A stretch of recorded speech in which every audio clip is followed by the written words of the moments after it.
שלום לכולם. למה לרינת מגיע הפרס? יש לכך הרבה סיבות. הסיבה העיקרית היא שרינת היא מוסת בתחום הספורט במזכרת בתיה. בשנים האחרונות מזכרת בתיה זכתה פעמיים בפרס שרת הספורט. הסיבות לכך הן רבות. רינת היא אחת מהן. במסגרת עבודתה כמורה לספורט ותיקה במושבה, רינת מחנכת ומלמדת את הילדים שלנו מגיל 0 לאהוב ספורט ולעסוק בספורט.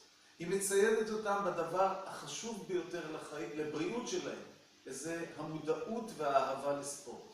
ואת זה אף אחד לא יכול לקחת מרינת, וזה בתחום הפדגוגי. היא מורה מאוד מוערכת, מאוד אהובה, מאוד מקובלת, בכל שדרות הגיל במושבה.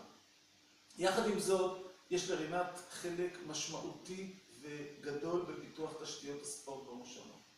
רינת הייתה זו שדרבנה אותי ודחפה אותי להקים ועדת היגוי לספורט, ובעקבות כך הוכנה תוכנית אב לספורט, שרינת ישבה בוועדה הזאת, ובעקבות כך הקמנו אולם ספורט, קירינו את מגרש הספורט של בית הספר, והקמנו עוד שורה ארוכה של פעילויות בזכות אותה עבודה של ועדת היגוי.